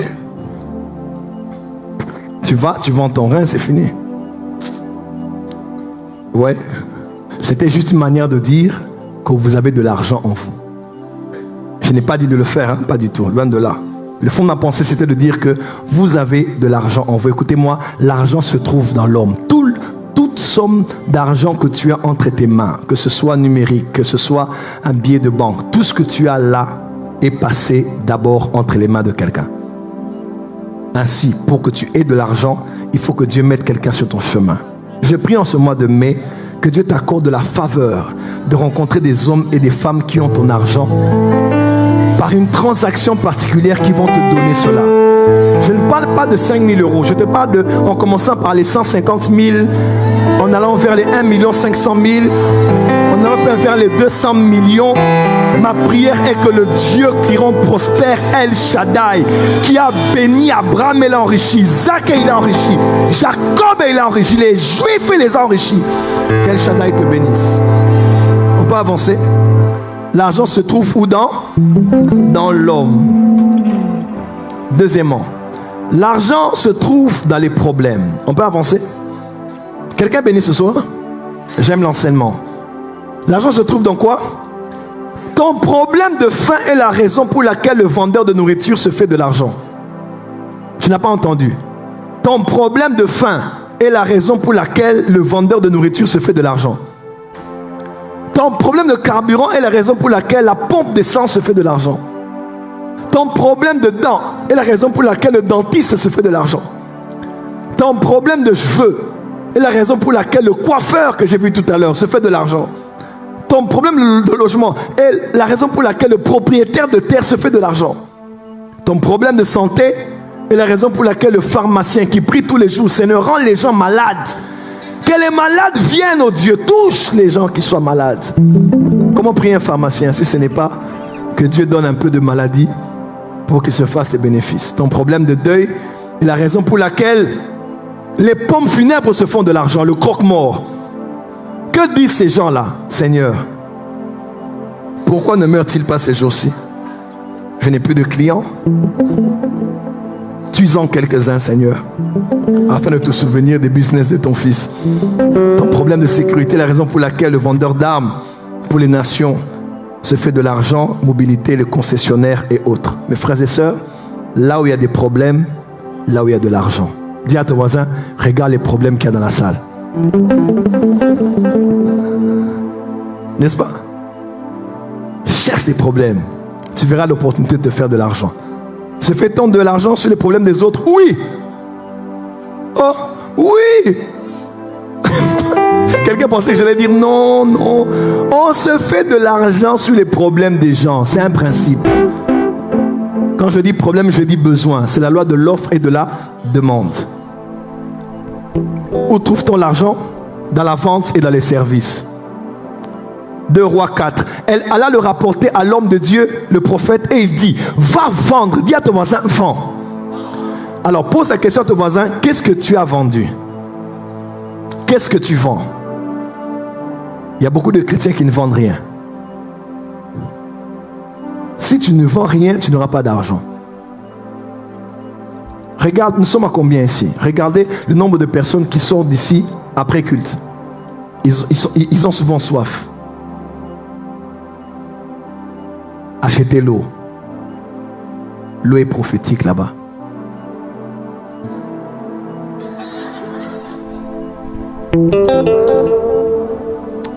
Il faut qu'on soit chez nous, parce que l'eau doit être vraiment à l'extérieur là. Quand quelqu'un sort, il rencontre l'eau. Mais dans les magasins, on n'a pas peur de vous. On vous laisse dépenser tout votre argent. C'est quand vous allez à la caisse qu'on met tous les bonbons, les biscuits, tout ça. Pour que les dernières pièces que vous avez, tout doit rester. Oh, tu as payé déjà business là, tu es dans l'avion, on te sert tout ce qu'on t'a servi.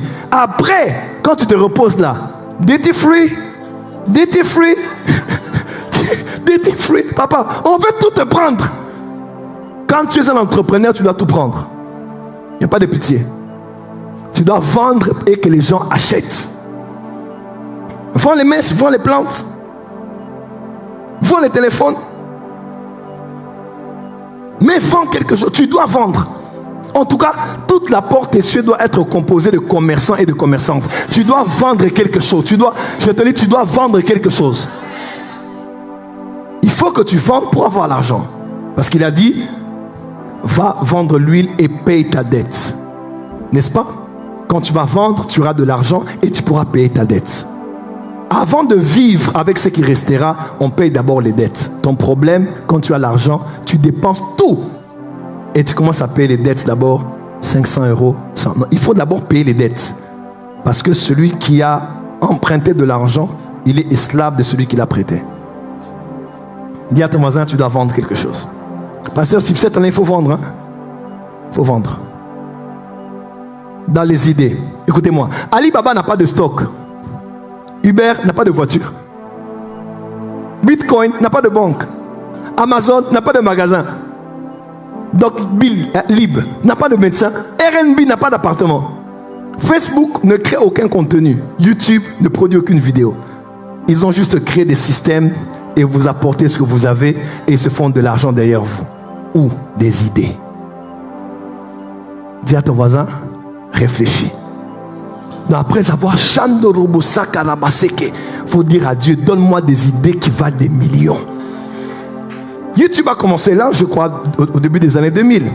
C'était même avec Janet Jackson, Justin Timberlake, je pense bien, Justin Bieber, je ne sais plus. Avec le Super Bowl. Images, on cherchait les images et c'est autour de tout ça qu'on avait écrit YouTube. Pouf, on a mis un contenu. Janet Jackson n'est même pas connu, mais aujourd'hui, les gens se font des millions de dollars derrière YouTube. Ils n'ont créé aucune vidéo, ils prennent vos vidéos, vous diffusez et ils se font de l'argent, ils vous payent même.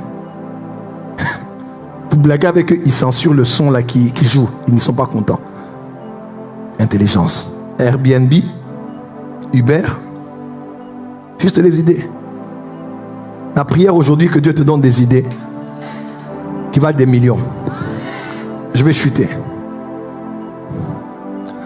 Dans ton don et ton talent, comment Cristiano Ronaldo est payé 136 millions de dollars. Comment 136 millions de dollars à 38 ans. Dis à ton voisin, quel âge as-tu? Excusez-moi, je ne vais pas frustrer certaines personnes, mais il gagne 136 millions de dollars. 136 millions de dollars. Il ne prie pas, il ne jeûne pas. Peut-être qu'il le fait en secret. Il ne fait pas ce que tu fais généralement, mais tout ce qu'il fait, c'est transpirer, être une meilleure version de lui-même tous les jours, à l'âge qu'il a moins de 40 ans, pour pas. Hein?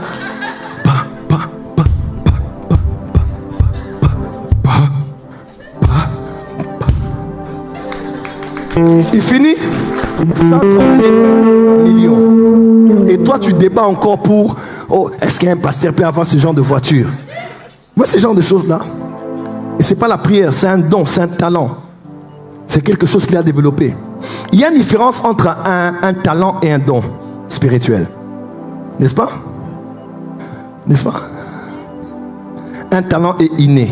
Tu l'as même avant de te convertir. Le don spirituel, tu le reçois. Le don spirituel, tu ne peux pas l'utiliser pour avoir de l'argent. Mais le talent, tu peux l'utiliser pour avoir de l'argent. Quelqu'un me suit? Alors, je chante. Qu'est-ce que je peux faire? Quand je chante, chanter, c'est un talent. Mais puisqu'il est maintenant au service de Dieu, je ne chante pas pour l'argent, mais je chante pour Dieu. Mais puisque le talent, c'est aussi un talent que Dieu m'a donné, un don inné, qu'est-ce que je fais? Je crée les CD. Je vais sur Spotify. Comment? Parce que j'ai aussi la capacité de me faire de l'argent derrière le talent là. Je chante pour la gloire de Dieu, mais à côté, je me retrouve. Ah, dis amen bien. Dis à comment ça devient intelligent. Le message que je passe, il est de Dieu. Je le mets dans un livre. Quelqu'un va lire pour la gloire de Dieu. Mais pour le lire, il doit l'acheter. Et quand l'argent sort, ça ne va pas à l'église. Je bouffe mon argent.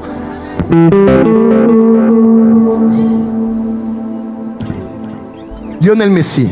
Je sais que vous l'en voulez un peu, c'est pas grave. 130 millions. Et regardez les Parisiens. 120 millions. Pourquoi? Donc, LeBron James. Qui a gagné?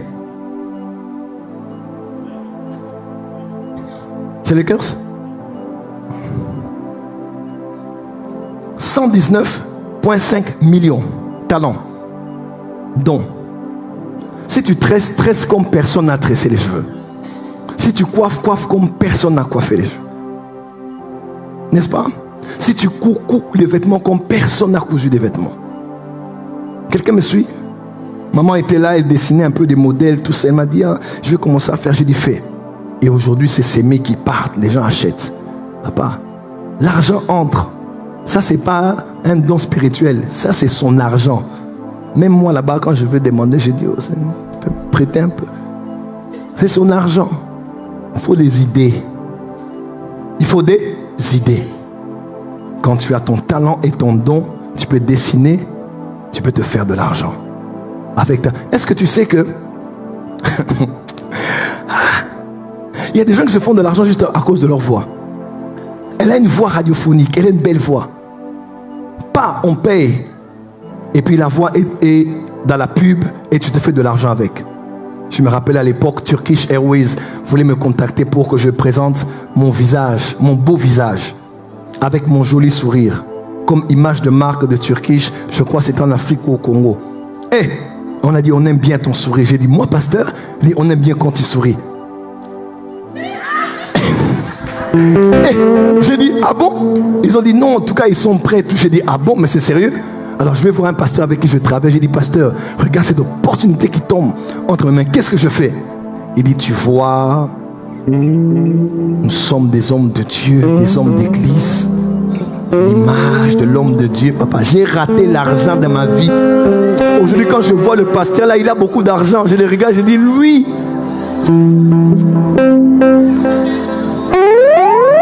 Oui, parce que les francophones sont bornés.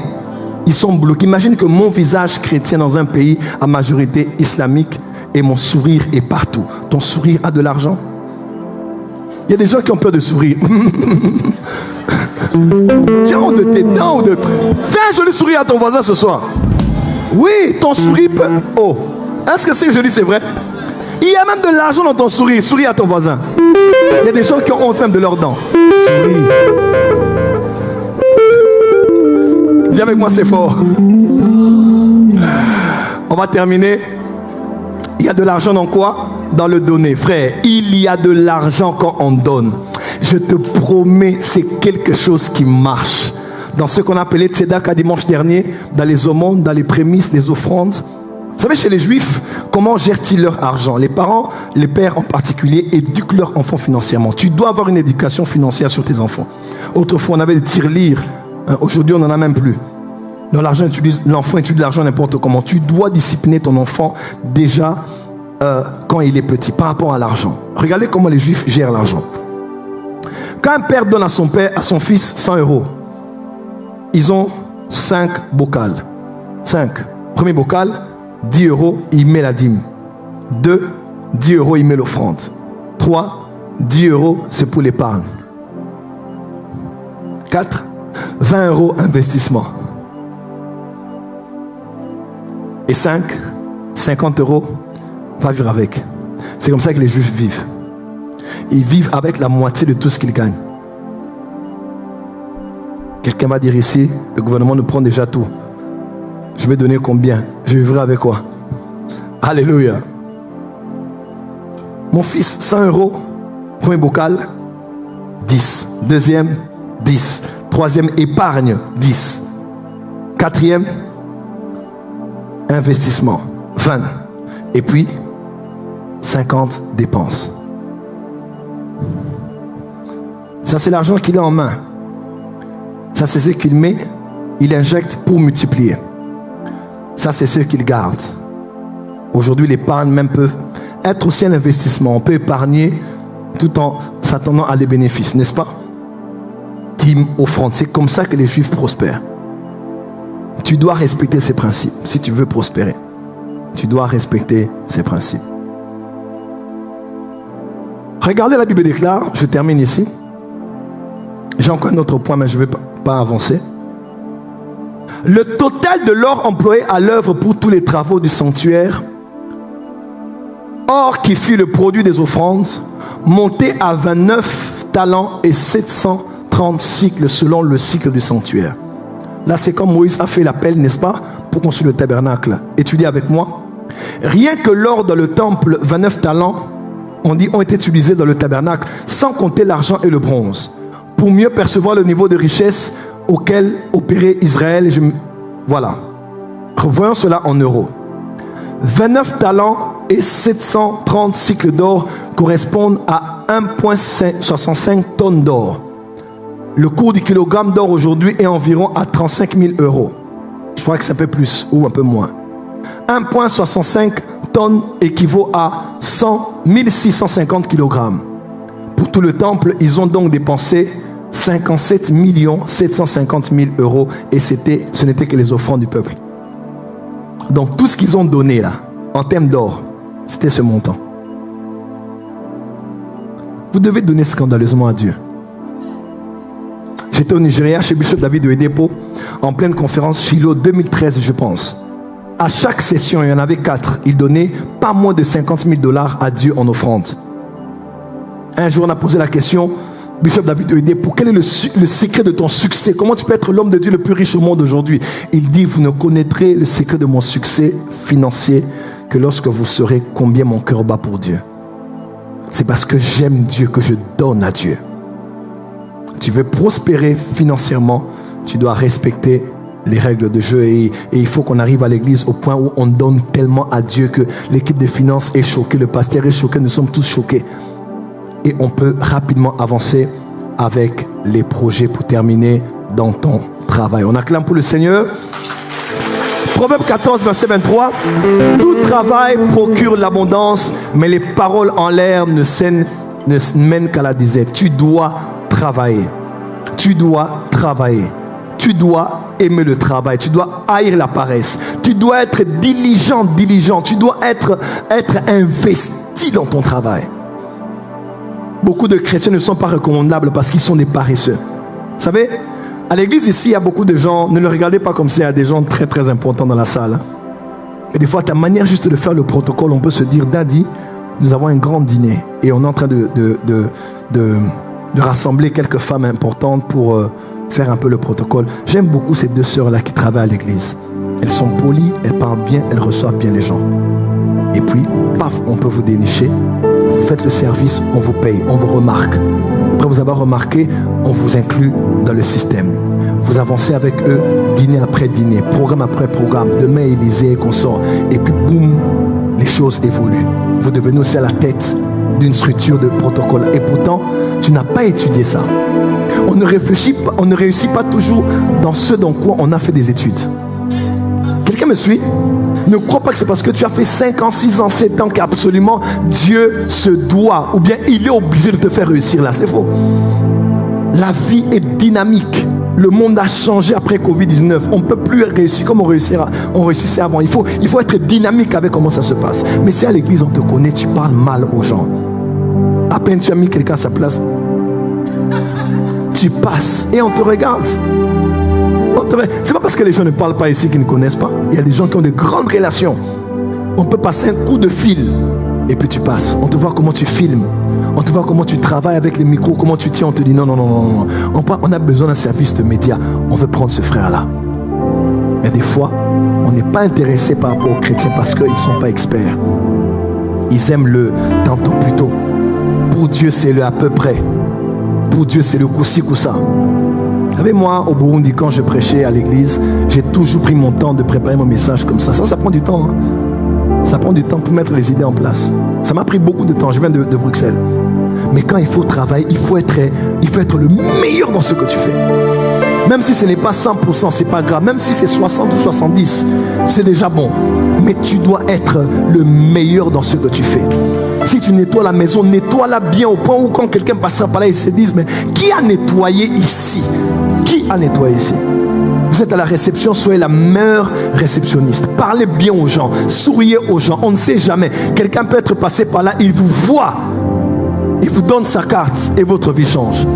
Il y a beaucoup d'histoires sur la terre aujourd'hui, des gens qui ont percé juste parce qu'ils savaient bien se tenir, ils savaient bien parler, ils savaient bien servir et sourire. Ils savaient être redevables. Il y a des fois, les chrétiens ne donnent même pas envie parce que un chrétien fait les choses toujours au brouillon. C'est toujours à peu près. L'église là, c'est un lieu de bénédiction. Il est écrit, il n'y avait aucun indigent parmi eux dans le livre des Actes des Apôtres. Parce que les ont donné leurs terres. Combien de gens ont des terres ici? Beaucoup. C'est pas parce que quelqu'un n'a pas donné une parcelle qu'il n'en a pas. Il y a des gens qui ont 3, 4 terrains ici, 5, 6, 7 terrains ici. Quelqu'un peut avoir cœur de te faire du bien. Seulement ton attitude peut attirer la grâce. Ta manière de faire peut... Un pasteur nous disait toujours, Joël, ne demandez pas aux gens l'argent pour vous. Il dit, si ta bouche touche leur cœur, leurs mains toucheront tes poches. Elle dit, si ce que tu fais là arrive à toucher leur cœur, tu ne demanderas même pas. Ils vont faire les choses pour toi. Tout travail procure de l'abondance. Il n'y a pas de saut métier. Il n'y a que des. Ne dis pas c'est un grand, c'est un petit. Même si c'est petit, sois fidèle dans les petites choses. Il y a l'argent dans ce que tu fais là. Sois fidèle dans les petites choses. Et apprends à te contenter. Ce que tu cherches arrivera. Mais déjà là où tu travailles, sois bien. Tu travailles avec un patron. Tu sais, même nous là qui sommes ici, pasteur Steve, on connaît beaucoup de gens. Moi je ne demande pas des services aux gens, ni de l'argent aux gens. Oh, donne-moi. Je ne sais pas à qui est-ce que j'ai déjà demandé de l'argent ici. Peut-être une personne. Peut-être une seule dans la salle. Une seule. Myriam, je t'ai demandé de l'argent une fois. Oui, des fois. Peut-être pas, peut-être. Je ne sais pas. Mais je ne vais pas appeler quelqu'un parce que je connais. J'appelle une seule personne, je dis, je ne te demande pas l'argent. Prends cette sœur de l'église, je t'envoie la photo et le nom. Mets-la quelque part. Dans mon église à Kinshasa, on a des gens de la famille du chef de l'État dans l'église, de la présidence dans l'église. Il y a des gens aujourd'hui qui travaillent avec des gens. On a un de nos pasteurs que j'ai ordonné, il travaille avec une tante du président, comme son assistant.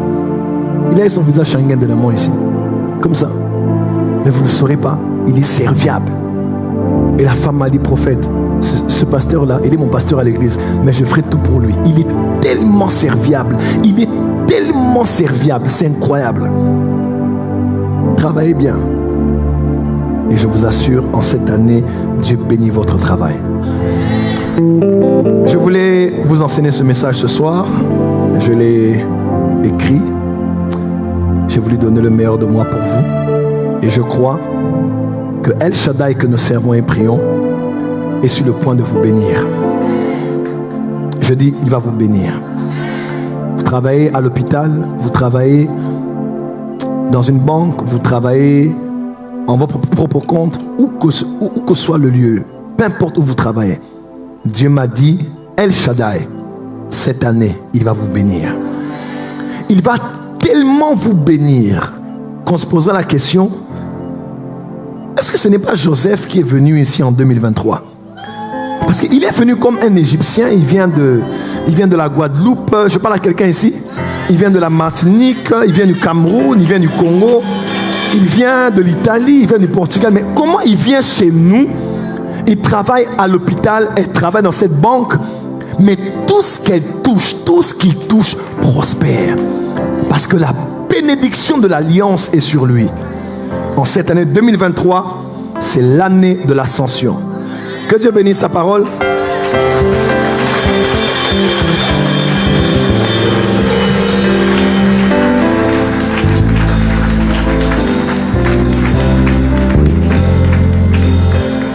Acclamez bien, on peut couper.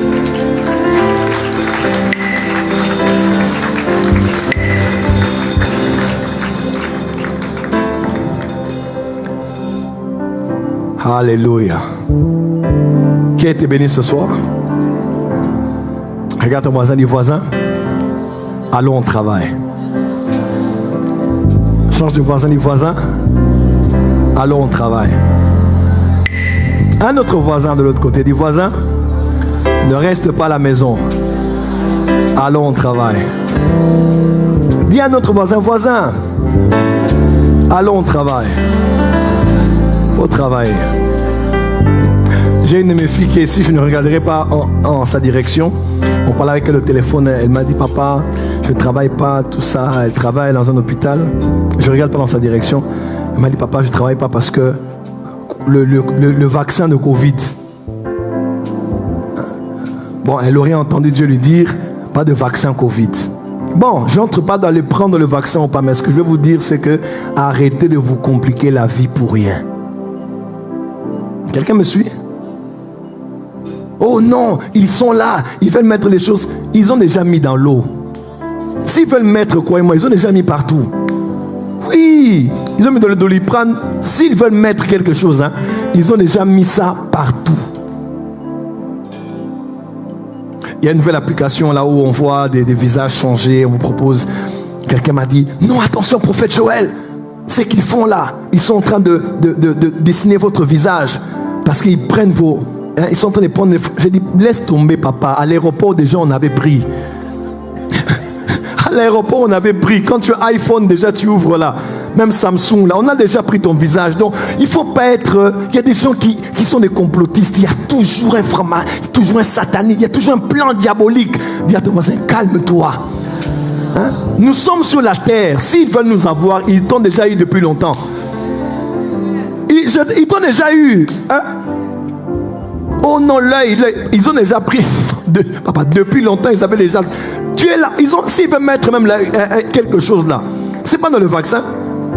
Ils vont le mettre dans plusieurs autres vaccins, plusieurs autres comprimés, dans l'eau. C'est eux les maîtres du monde. Mais il faut que tu crois que El Shaddai te protège. J'ai dit à ma fille, hey, go, va te faire vacciner ici. Reprends le travail. Elle est allée, maintenant elle a repris le travail. Je la vois en train de travailler. J'ai dit gloire à Dieu. Même si, papa, moi le Dieu m'a dit là, vous allez vous calmer. Il y a quelqu'un qui m'a dit, prophète, il m'a blessé. Notre pasteur nous avait dit le vaccin, papa, tout est sanctifié par la prière et la parole. Tu ne vas pas dire, je ne voyagerai pas parce que le vaccin a quelque chose. Prends le vaccin, prie pour ça. Dis, c'est quoi ces histoires?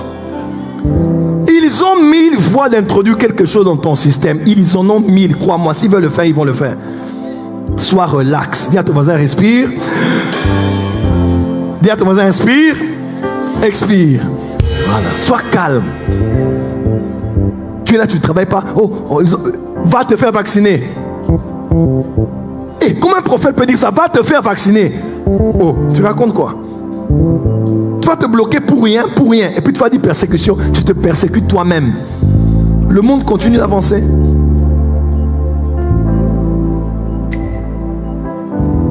Je vous ai déçu. Ah, prophète.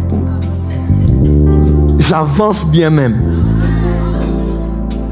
La vie est pratique. Nous sommes sur la terre des hommes.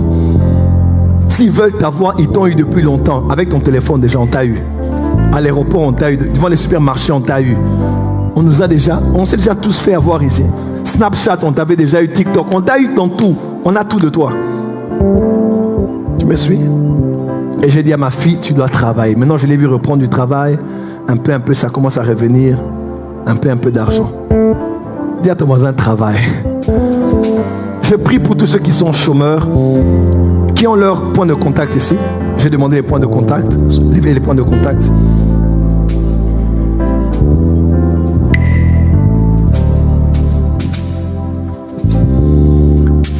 Qui est béni ce soir? Balance tes mains là où tu es. Alléluia. Tu as ton point de contact? Il est où? Ah, tu as mis le col pastoral. Ok, j'avais demandé qu'on... D'accord. Mon fils, le Camerounais le plus béni. Ça va?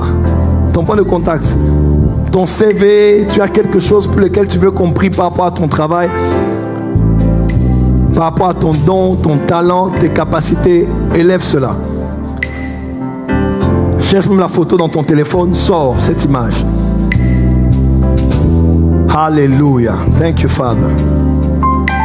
Thank you, Father. I give you praise. I give you all the praise.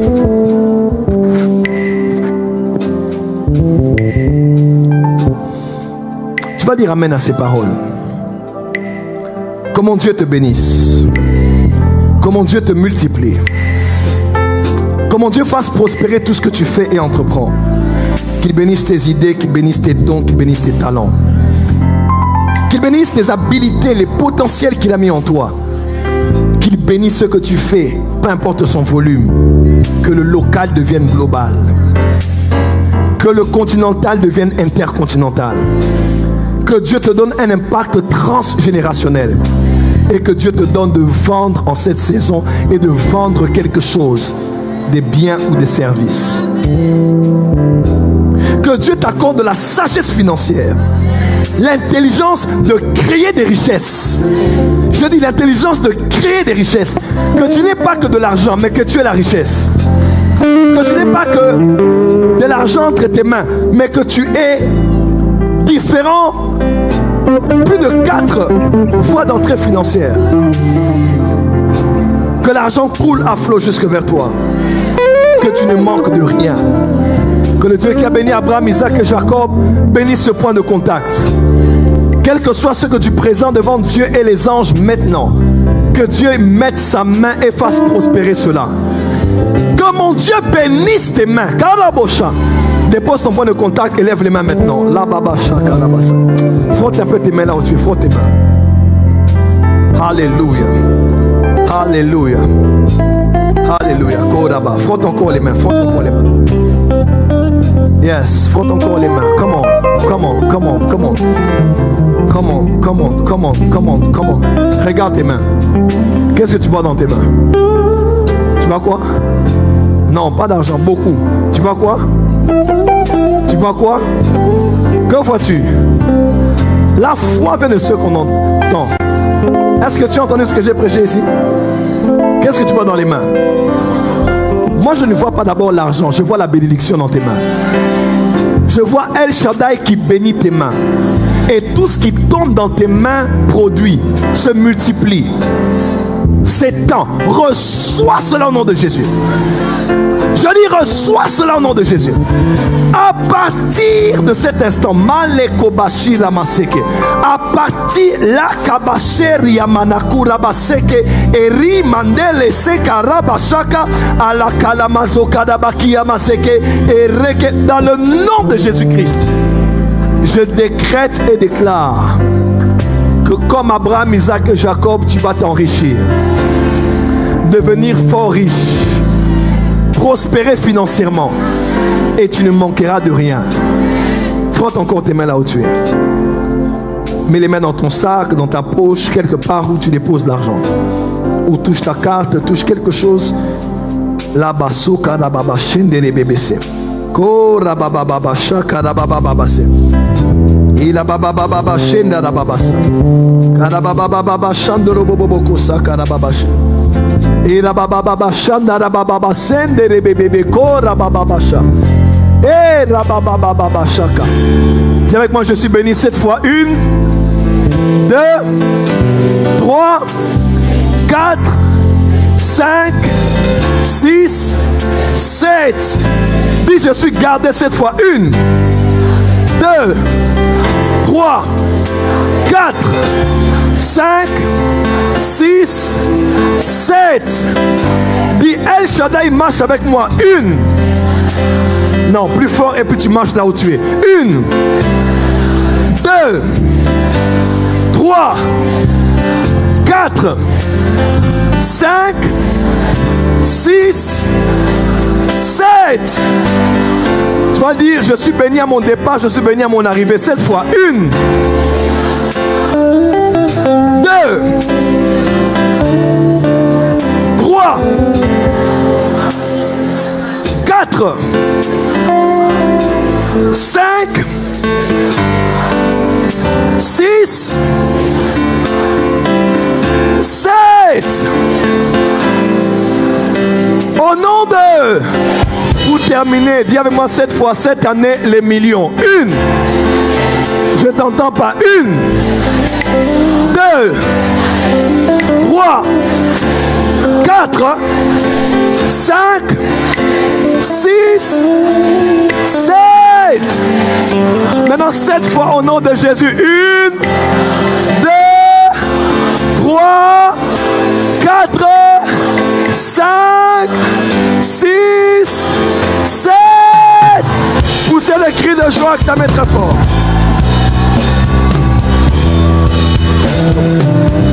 Acclamez très fort, poussez le cri de victoire. Cette année les millions. Cette année les millions. Cette année les millions.